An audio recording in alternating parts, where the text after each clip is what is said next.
On accueille une table ronde qui va être menée d'une main de maître par Aude qui représente aujourd'hui le collectif Femmes de Santé. Je t'invite à t'installer.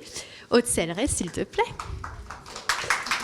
Également, dans cette table ronde, j'ai le plaisir d'accueillir Cécile Fournier, Patient Centricity Project Manager au laboratoire Pierre Fabre, Sophia Afonso, déléguée générale du CODEM, Anne Buisson, directrice de l'AFACRON RCH France, et Guillemette Jacob, fondatrice de Sentinelle. Alors, où est Guillemette ? La voilà. Merci.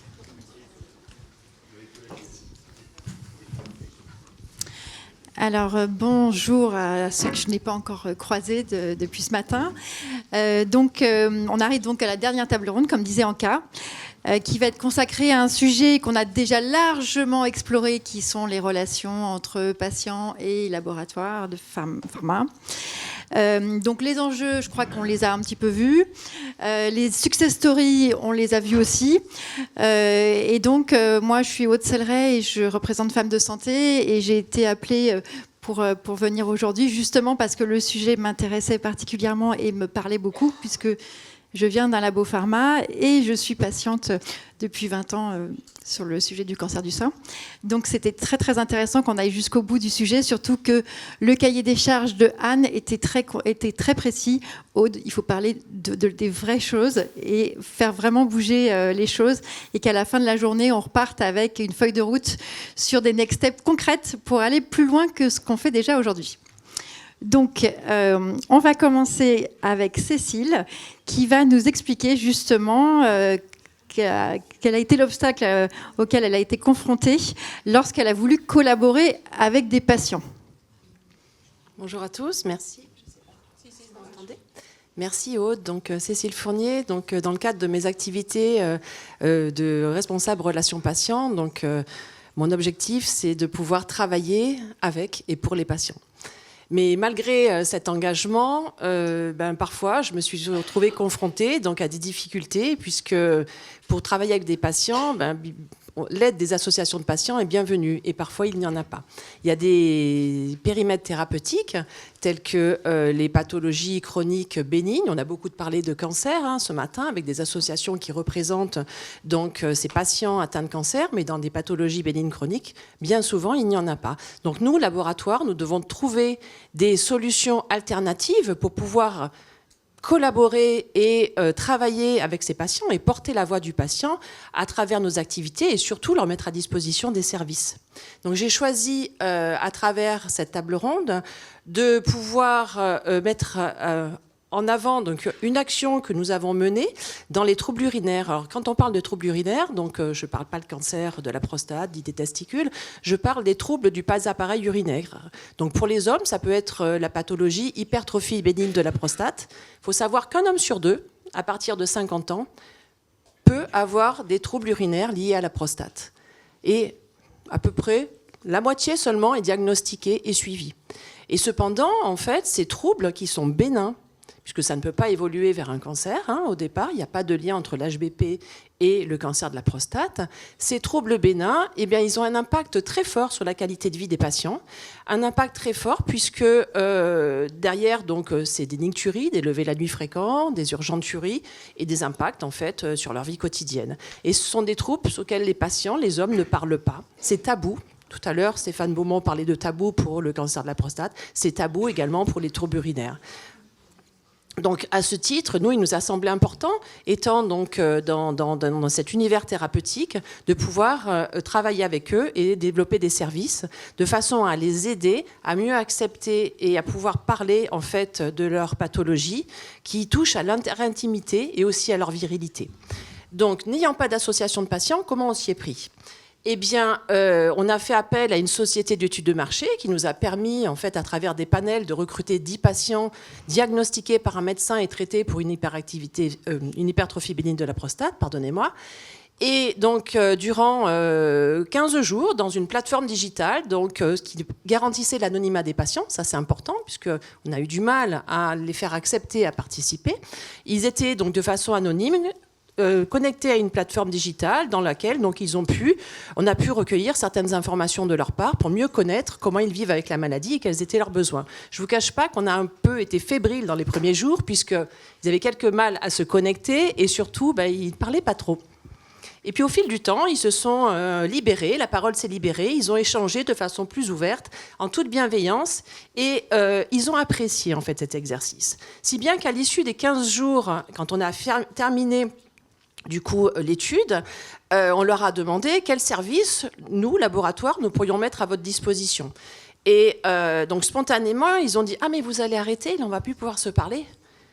Et donc, ils nous ont dit « Ah non, mais on veut continuer à se parler. » Donc nous, en fait, ce qui nous est revenu dans la figure, en fait, en disant « Voilà, si on veut mettre un service qui les sert, c'est une communauté digitale. » Donc, en tant que laboratoire, comment pouvons-nous mettre en place ce type d'outils pour les patients ?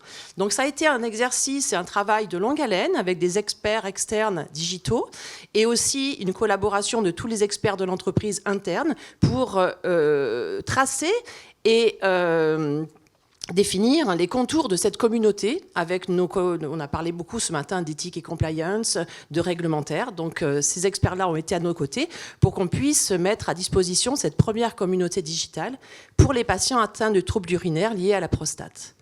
Et quand on a pu avoir ce feu vert en interne, on s'est dit il faut la co-créer, et on a parlé de co-création aussi ce matin, co-créer avec des patients. Donc on a essayé de ressolliciter via la société ces patients. Donc on était 10 au départ, comme je vous ai dit. On en a 4 qui ont accepté, parce que là, il n'y avait plus d'anonymat, on faisait un contrat avec eux pour qu'on co-crée. Et au final, on a co-créé donc, la communauté avec 3 patients, simplement. Mais bon, on était content de pouvoir les intégrer dans la réflexion pour savoir qu'est-ce qu'on allait mettre comme sujet dans la communauté et comment on allait l'appeler. Donc, ils l'ont appelé « Mieux vivre avec la prostate ». Et je suis ravie, en fait, de pouvoir en parler 4 ans après, parce que je ne vous cache pas que les 6 premiers mois, pour nous, c'était un POC, quand on parle en scientifique, une preuve de concept. On ne savait pas où on allait et si ça allait marcher. Et puisqu'on est sur une population donc, d'hommes de plus de 60 ans, et la digitalisation n'était pas encore... on parlait de TikTok tout à l'heure, on n'est pas dans la même population et on a choisi donc une communauté Facebook privée donc, qui était plus adaptée à la cible. Et aujourd'hui, donc, après 4 années d'existence et le fait que l'on recueille leurs besoins pour pouvoir leur mettre à disposition des informations scientifiques qui sont souvent en fait relayées par des médecins, des vidéos de médecins. En fonction de leurs attentes, on répond à leurs besoins. On a aujourd'hui 3500 membres dans la communauté qui ne cessent donc de se déployer et de se développer depuis les 4 années. Donc on est ravis en fait d'avoir pu développer ce service pour les patients, avec eux. Et on aimerait bien en développer d'autres. Et du coup, on est encore en statut de célibataire et on aimerait bien avoir une association de patients qui puisse œuvrer à nos côtés pour aller plus loin. Donc effectivement, l'innovation a été la réponse pour aller prendre des informations et rentrer en contact avec des patients là où il n'y avait pas d'asso. Évidemment, le parcours le privilégié, c'est toujours de passer par une asso de patients, mais quand il n'y a pas cette possibilité, il faut trouver des solutions. Et là, ce qui est assez rigolo dans votre expérience, c'est qu'effectivement, cette innovation a été bien au-delà de ce que vous aviez imaginé, et vous avez vraiment rendu un service aux patients en les mettant finalement en lien les uns avec les autres. Du coup, comme ce point justement de la relation patient et du cadre nécessaire, on va l'évoquer maintenant avec Sophia, qui va nous expliquer justement la nouvelle réglementation qui est en train de se mettre en place, ce qu'elle amène de plus et pourquoi maintenant. Merci beaucoup, Aude. Bonjour à tout le monde. Bon après-midi, là on est. Voilà. Juste un petit mot de contexte peut-être. Donc les entreprises du médicament, donc le LEM, a créé il y a 14 ans maintenant le comité d'éthique et de déontologie des entreprises du médicament et les dispositions déontologiques professionnelles, des DDP. Donc il y a beaucoup d'acronymes, mais les DDP, ce n'est pas autre chose que la charte d'autorégulation du secteur. Donc le secteur a décidé d'aller plus loin que la réglementation et la législation et de mettre en place des règles. Pourquoi ? Parce que le médicament, c'est pas un produit comme un autre en fait. Et on le voit bien. On le voit bien aujourd'hui avec tout ce qu'on s'est dit. Donc aujourd'hui, les DDP vont plus loin. Donc elles évoluent. Elles évoluent avec quoi? Elles évoluent notamment en intégrant le parcours, la totalité du parcours de soins, donc en reconnaissant l'expérience individuelle du patient. Donc c'est vrai que depuis 2021, les associations de patients, donc les interactions entre les entreprises du médicament et les associations de patients étaient déjà encadrées dans les DDP. Et donc là, ce qu'on a fait, c'est on a étendu les règles, les grands principes déontologiques qui s'appliquaient déjà aux associations de patients, donc aux patients. Alors, notamment la transparence. La transparence ne s'arrête pas donc à la publication sur les sites uniques, sur le site des pays, ou transparence.gouv. La transparence, c'est aussi, et ils l'ont dit à de nombreuses reprises ce matin, c'est aussi se dire être transparent avec l'objectif que l'entreprise du médicament poursuit, la portée de la collaboration, l'intention qui est derrière. Donc, et évidemment, être transparent également sur les financements, le soutien clairement identifié, tout ça. Et l'indépendance. Mais l'indépendance, donc, comment? C'est avec le multifinancement.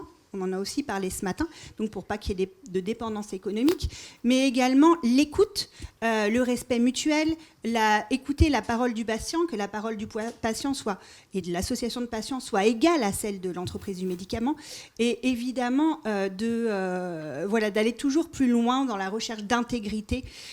Donc ça, c'est vraiment clé.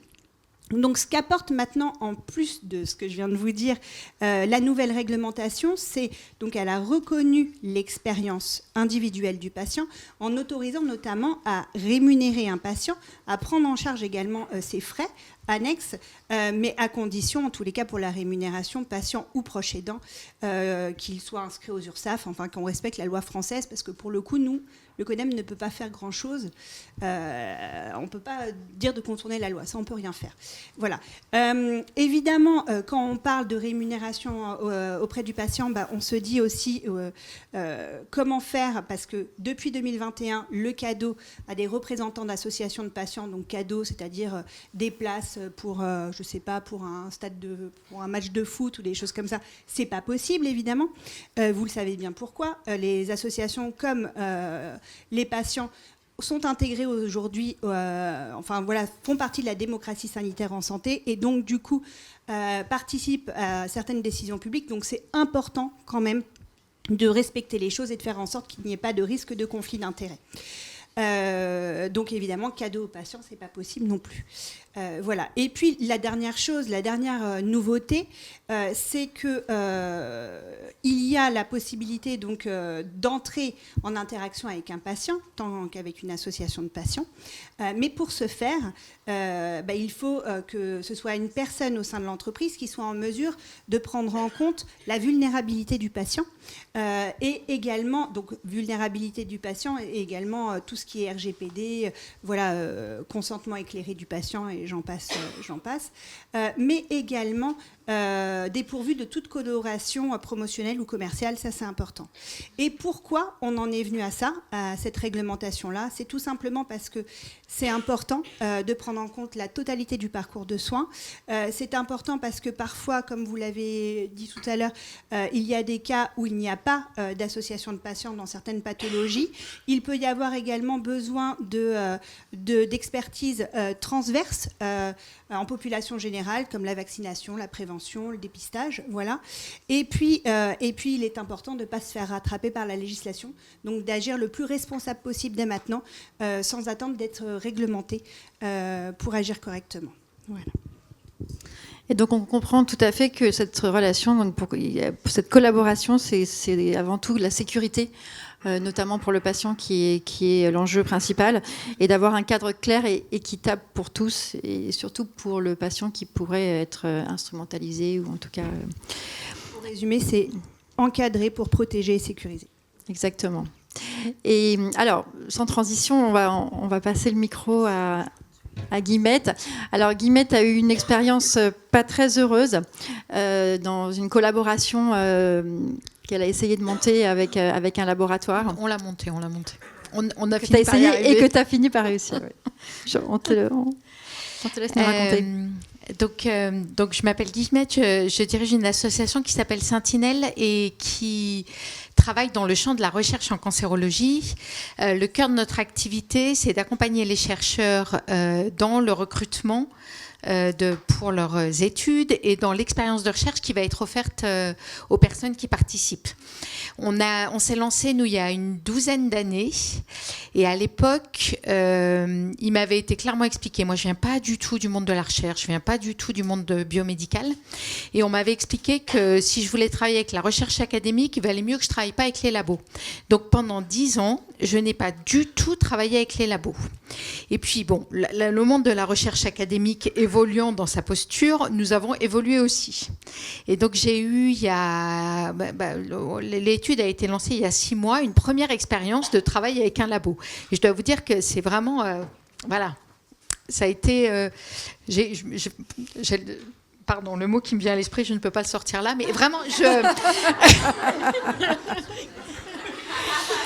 Mais ce que tu disais, c'est que c'était côté labo, ils avaient fait beaucoup d'efforts. Ah non, mais et je remercie il faut pas diaboliser mes interlocuteurs au sein du labo qui ont fait des efforts pour vraiment s'adapter. Et c'est vrai qu'on avait des couches et des couches de complexité qui venaient s'ajouter. Nous, on n'est pas une asso de patients. On facture nos prestations. Donc on est un prestataire pour un labo, et à la fois on est quand même une asso. Donc il y avait plein de cases dans lesquelles ils n'arrivaient pas à nous rentrer. Et tu exploites de la data. Et j'exploite de la data, enfin pas vraiment, mais patient, bon, en tout cas on en collecte et ça pouvait donner. Ça pouvait prêter à confusion. Et ça a été, si je devais mettre l'accent sur une chose, et vraiment une fois de plus, mes interlocuteurs ont été d'une patience angélique. Ça a duré 2 ans et demi administrativement. 2 ans et demi. Le problème a été vraiment juridique et réglementaire. Voilà. Avec des discussions où c'est la bataille du pot de fer contre le pot de terre, parce que nous, on est une toute petite structure, je ne suis pas du tout juriste non plus. Bien sûr que de temps en temps, on fait appel à des avocats, mais alors c'est vraiment ponctuel. Là, on s'est retrouvé face à un contrat de 70 pages, qu'on a mis presque 2 ans à signer, dont on a négocié plein d'aspects et où moi je savais qu'il y avait des choses qui n'étaient pas justes dans ce contrat. Je vais vous prendre un exemple. On n'est jamais co-responsable de traitement. Ça fait 10 ans qu'on fait des études, on en a fait 70. On n'est jamais co-responsable de traitement. Le labo ne voulait pas lâcher. On était co-responsable. Non. On en a reparlé avec la CNIL. Elle nous a dit que non. Ça a été une négociation. Moi, je ne suis pas juriste une fois de plus. Donc, quand vous vous retrouvez face à des juristes à l'intérieur d'un laboratoire qui tiennent leur truc, ils disent non, je suis désolée, non. Et ça a duré. Bon, voilà.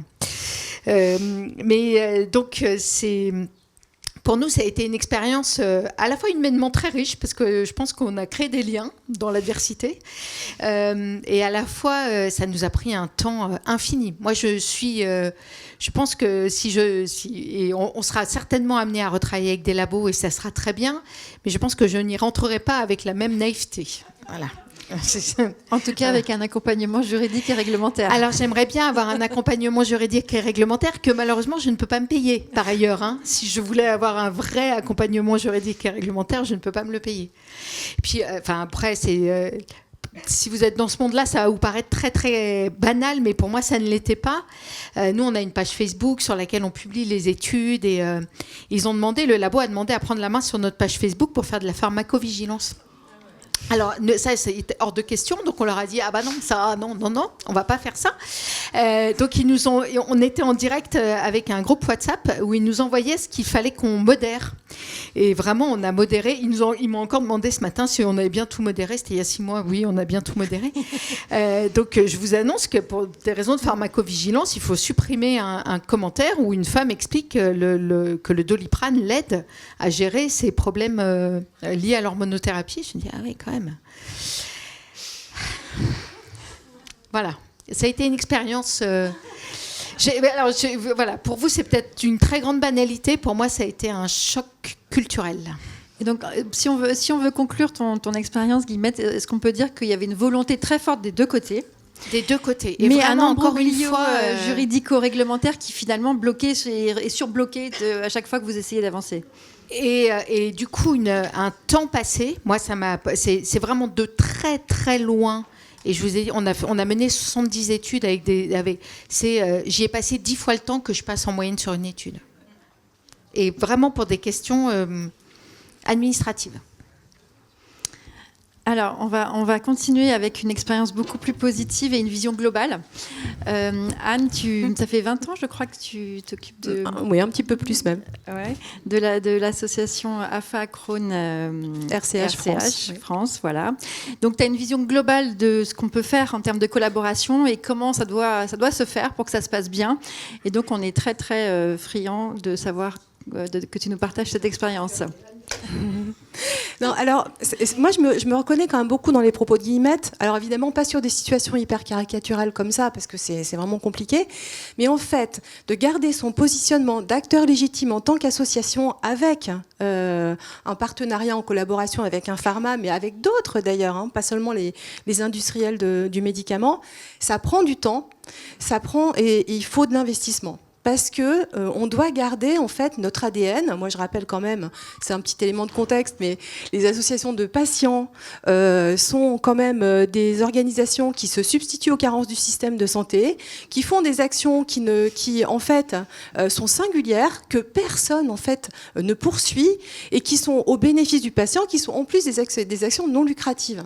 Et en fait, on souhaite quand même être reconnus comme des acteurs légitimes dans le cadre de partenariats. Et c'est pour ça que c'est important en interne de pouvoir avoir des chartes de collaboration qui permettent vraiment de tenir la rampe. Et les laboratoires qui sont là et que je connais et avec qui je collabore assez quotidiennement, ou en tout cas de façon très régulière, savent à quel point je suis dévouée à ce positionnement d'être toujours un acteur légitime par rapport à ses partenaires.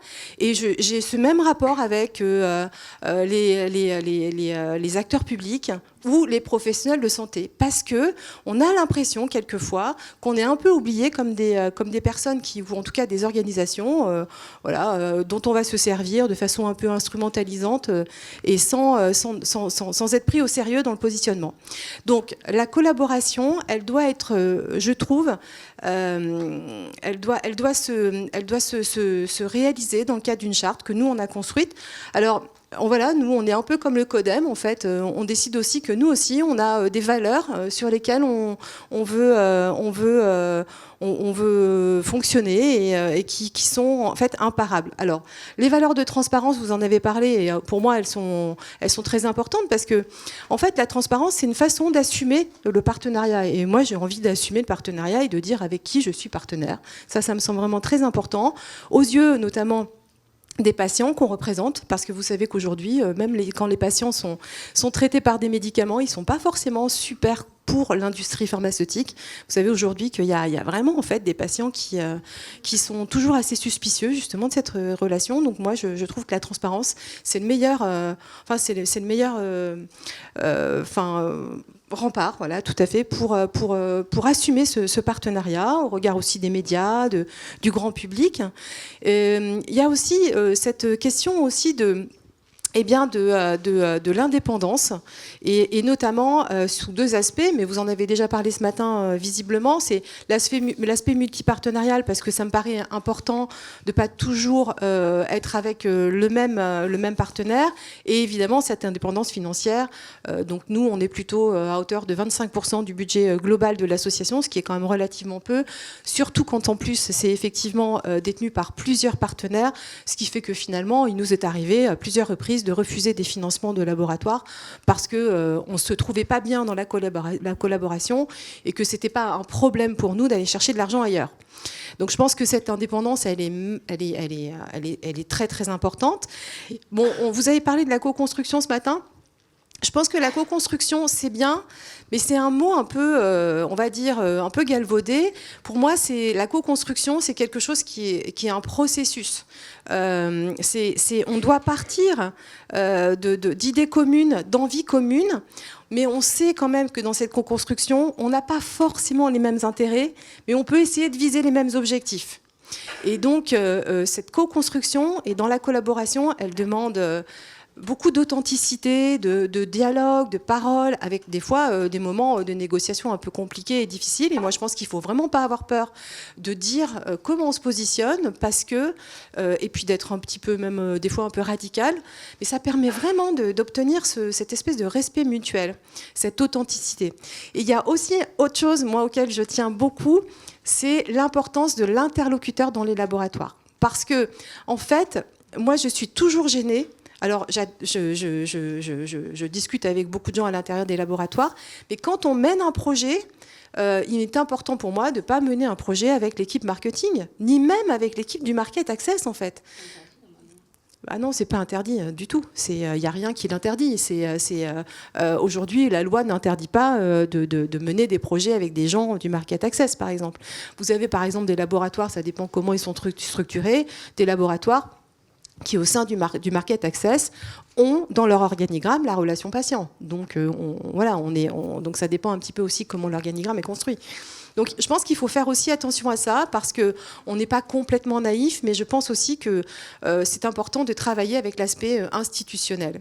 Et enfin, en fait, ce que je veux passer comme message, c'est qu'on est toujours sur une ligne de crête. Voilà. Et cette ligne de crête, pour rester vraiment en équilibre, il faut s'adapter à chaque situation qui nous est donnée. Dire qu'une association de patients, elle mesure aussi bien les risques de s'engager dans une association et qu'elle souhaite en fait mesurer, pondérer ces risques et dire oui à la collaboration quand elle est parfaitement rassurée, je pense, par le cadre justement de cette charte. En tout cas, c'est la façon dont on fonctionne, et je pense que beaucoup d'associations fonctionnent aussi de cette façon. Donc, si on résume, une charte de collaboration comme vous l'avez fait, et qu'il faudrait qu'on prenne en guidance pour toutes les autres assos et qu'on partage aux autres assos, en fait. De la transparence, au sens propre comme au sens déclaration de la transparence pour les patients, ce qui n'existe pas encore. Non. Je crois qu'on en avait parlé. Et puis l'indépendance. Comme vous disiez, sur la partie indépendance financière notamment. Est-ce qu'il y a d'autres aspects ? Il y avait beaucoup de choses, parce qu'il y a aussi l'effet d'instrumentalisation. Il y a beaucoup de choses en fait dans cette charte. Il y a pas seulement, il y a par exemple les différentes craintes et puis des exemples de collaboration, mais si je pourrais tout à fait partager cette charte. Je pense qu'elle mérite d'être connue évidemment par les associations, mais aussi par les laboratoires. Pour expliciter aussi que les règles, il y a certaines règles s'appliquent aussi en interne dans les associations, et ça permet vraiment, je trouve, d'avoir le cadre d'une collaboration, puisque si vraiment on veut, je dirais sur la vision globale, moi ce qui m'intéresse en fait dans la relation avec les laboratoires, c'est qu'on soit dans quelque chose qui ne soit pas de l'ordre d'une frustration, et qui soit quelque chose qui soit un enrichissement mutuel. Et ça, c'est tout à fait possible et faisable. Notre objectif à nous, associations, c'est de pouvoir continuer et faire perdurer nos missions, parce que, je le répète, elles sont singulières, elles sont utiles, elles sont nécessaires, et je pense que les industriels peuvent être là pour les potentialiser. Et je pense qu'on a vraiment besoin de ce type de partenariat, comme on a besoin du partenariat avec les subventions publiques. Mais vous savez comme moi qu'il y a beaucoup de menaces également, et là aussi, il faut une indépendance financière vis-à-vis des financements publics. Donc on a besoin de cette indépendance malgré tout avec nos partenaires. Et donc cette charte de collaboration, finalement, c'est une preuve évidente du patient acteur. C'est exactement ça. C'est exactement ça, ouais. Et donc, si on résume, donc on a dit co-construction avec des objectifs communs, indépendance, transparence, et quid de la confiance. Donc ça, c'est une question pour vous toutes. Qui est responsable de la confiance qui doit être établie entre patients et pharma ?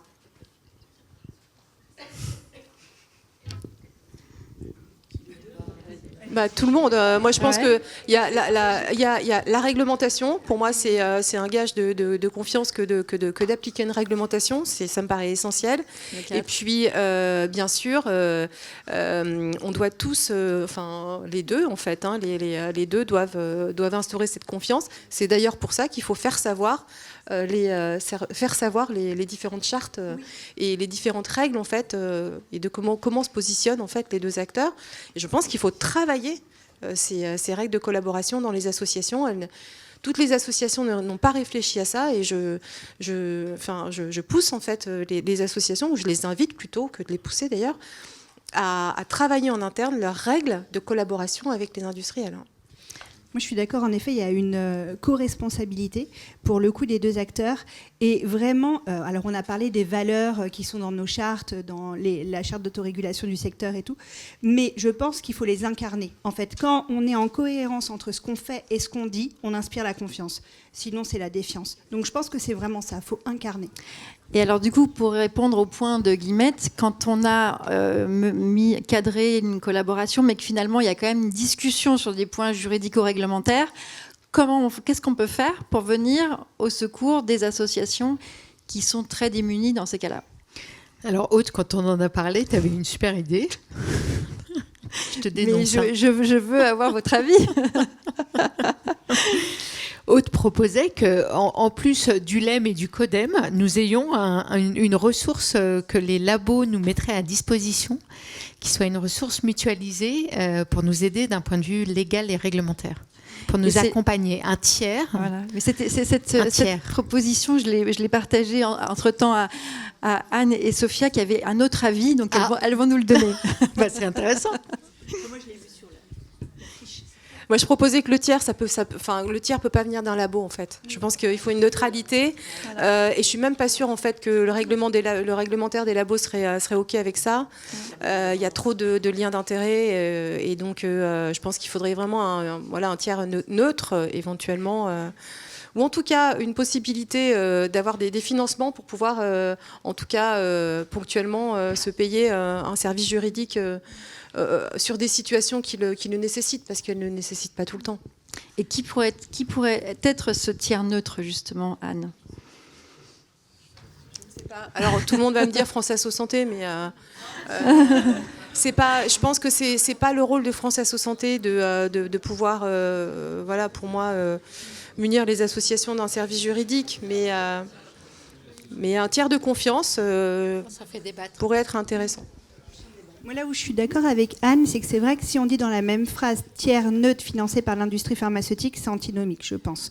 C'est bien tout le débat depuis ce matin. Donc je pense qu'en effet, tiers neutre, vraiment neutre, je suis d'accord. Après, juste un point sur le CODEM. Alors évidemment, on ne peut pas accompagner, on n'est pas assez nombreux pour accompagner les associations dans la démarche juridique et réglementaire. En revanche, quand il y a des difficultés, on peut faire le pont. C'est-à-dire, ça m'arrive, c'est-à-dire qu'on m'appelle, qu'une association d'ailleurs de patients ou peu importe m'appelle en disant voilà Sophia, là on rencontre des difficultés, est-ce que c'est possible de nous aider parce que le dialogue commence à se rompre, ou bien on ne comprend pas que nous on n'a pas ça en interne, donc dans ces cas-là évidemment on prend le téléphone et on aide.